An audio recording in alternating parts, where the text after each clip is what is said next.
Oh, Tony, what do you think? Should I shave before we start doing this video? No, you're good, boss. Okay, then let's start.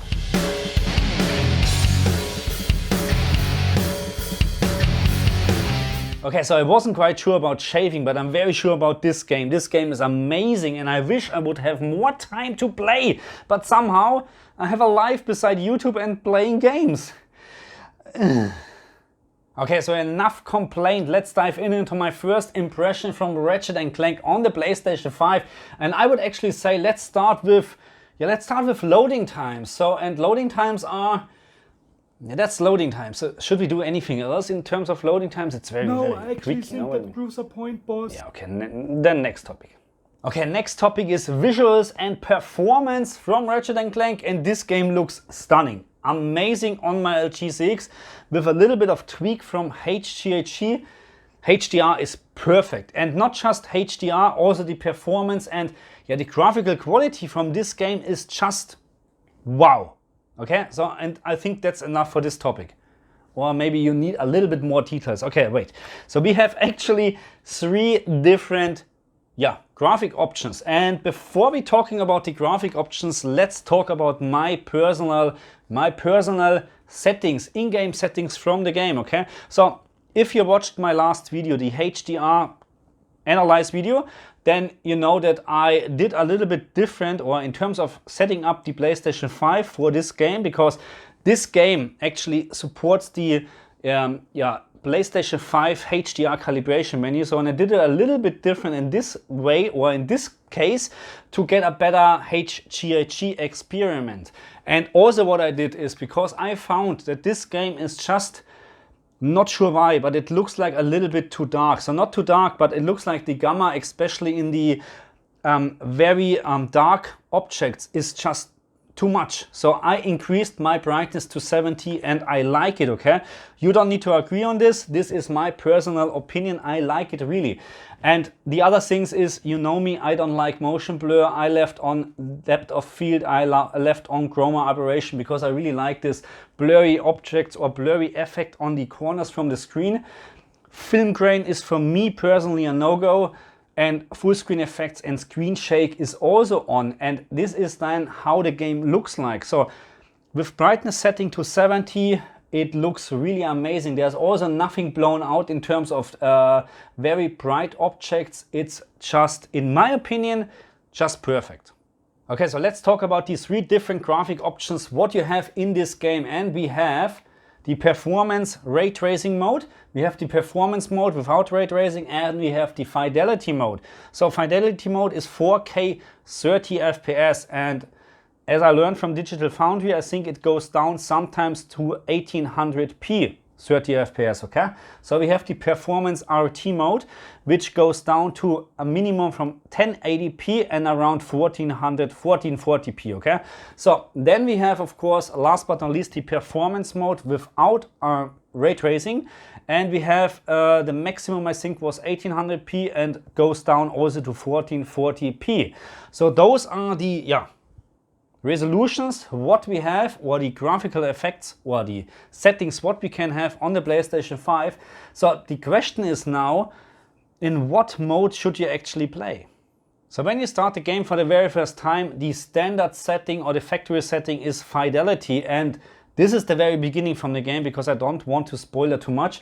And I was very impressed. I was so impressed because the graphical quality is just amazing. Till I moved my character, because we have 30 FPS in the fidelity mode, and to be very honest, 30 FPS 2021 is a no-go for me anymore. This is just my personal opinion. But I have to say, I can see a difference between the fidelity and the 2 performance modes in terms of resolution and in terms of objects on the screen. So I personally play in the performance RT mode because I was not able, from my viewing distance or playing distance around 1.82 meters away from the screen, to see any difference between performance RT and the normal performance mode. And by the way, the same counts for the fidelity mode in terms of resolution. So when we just talking about resolution, but there's also a very big difference between the performance mode and the fidelity mode, and I will show you what I mean. And I'm talking about the objects in the background, and not just, in this case, it is the people in the background on the seats here. Just have a look. Very nice social distancing. Absolutely perfect. And now, when we changing this to fidelity, and thanks to the non-existing loading times, have a look. No social distancing anymore. And this is not just here in this level. Later on, you have in the fidelity mode more spaceships in the air. You have just more objects. Okay, so it is just more. Well, it is more happening on the screen. Full stop. In fidelity, it is more happening on the screen. But still, the downside is I can't play like this. I can't really play like this. 30 FPS. No, thank you. Okay, again, to make this very clear, this is how I'm playing games. 1.8 meters to 2 meters away from the TV. And with this distance, it is very hard for me to spot a difference in terms of resolution between the fidelity mode and the performance ray tracing mode. Okay, so I tried my best, but it is very hard. And just considering this game is a very fast game, so you're not standing all the time, you're jumping around and whatever, and you're turning. There's really no difference in terms of the resolution when you play the game. But of course, I was able to spot the differences between the objects in the background. And of course, it is very easy to spot the difference between 30 and 60 FPS. Okay, and that's why we're playing this game in the Performance RT mode. Okay, so I personally prefer the Performance RT mode over the Fidelity mode. Even you lose a little bit of resolution, but again, I was not able to see this from my viewing distance. What you also lose again is a couple of objects, especially in the background, flying objects, robots. Fidelity mode shows you a little bit more, but again, 30 FPS. This is a no-go nowadays. This is 60 FPS and this is the absolute minimum. And when I'm talking about minimum, I'm really a little bit mad that we see on a PlayStation 5 in 2021 a 30 FPS mode. Just put in the comments if you like to play in 30 FPS. Just put it in the comments. So I would rather have that the developer or programmer focusing on a minimum 60 FPS and trying to get up to 100 FPS. And this is a little hint to Sony. We need VRR on your console. We need VRR because games like this in, let's say, in a perfect 1440p resolution with higher frame rate than 60 FPS, that's a dream. Okay, enough about graphic and visuals and complaining about 30 FPS. What about the performance? And I have to say, I haven't had any stuttering during gameplay. Not at all. What I had, of course, is a couple of hiccups during intro sequences or movies or stuff like that, but this is very, very minor, okay? So I don't want to actually complain about this at all. Performance in the 60 FPS mode is just perfect. Absolutely perfect. And that's it. Okay, so let's talk about controls, and you guys know me, I love the PlayStation 5 controller. For me, the PlayStation 5 controller is the best controller at this very moment, okay? So I have no complaints at all in terms of the controls. We have adaptive trigger functions from the, adaptive triggers. I just show you this when you're firing. Not sure if I can do it. Can you see this? This is so nice, you know, really, really nice. I'm not the biggest fan when it comes to force feedback or whatever you call this on the trigger functions, but in a game like this, it's really, really great. In a shooter like Fortnite or whatever, I'm not sure if I like this, but in this game, actually, it's really, really nice. The force feedback, the rumble functions, just great, and the controls are very direct, and you know, it feels perfect. You know exactly when you have to jump. It is no delay at all, especially in the 60 FPS mode. Nothing to complain at all in terms of controls. Perfect. Okay, so let's talk about audio, because in my opinion, audio is also very important to get a nice atmosphere. So not just graphic, audio performance is very important. And in the case of Ratchet and Clank, we have a very nice feature. When we go to settings and audio and you're using any headphone on the controller, you can actually enable 3D audio. I just show you this when I plug this in, now it's on.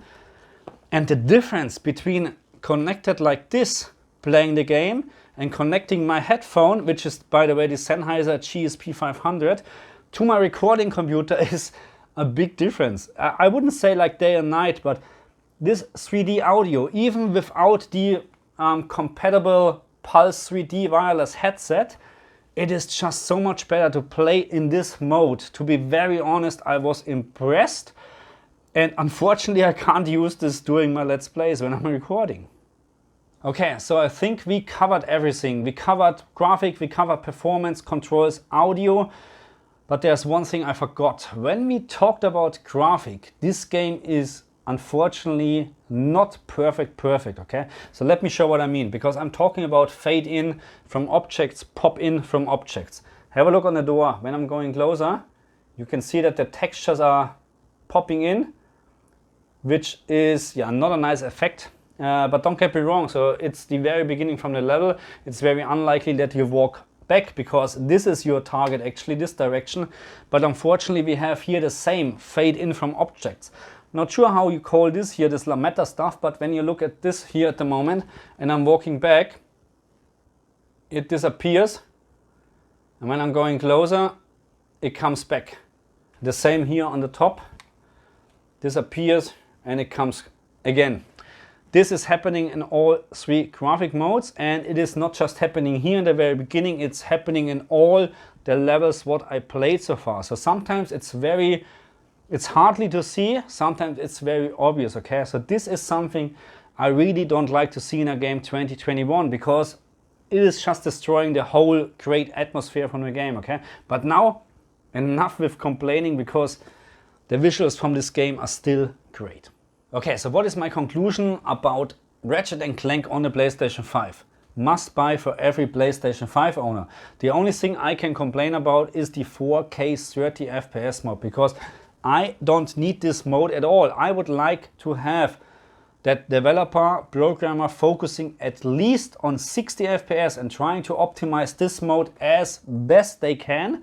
And maybe we have an option like, let's say, up to 120 FPS, because I think that this scenario or this level or the PlayStation 5 is capable of showing more than 60 FPS at this very moment. So this is the performance RT mode. And again, I don't think that the PlayStation is not able to show maybe 70 or 80 frames or maybe 90 or even 120 FPS in some occasions. You know what I mean? So I like to have actually a fixed resolution like 1440p, and then VRR enabled on the consoles. And now Sony listening, we need VRR on your console. Where is VRR? Why is it not patched in yet? Because games like this, I like to play with more than 60 FPS, because it would improve the whole gameplay, okay?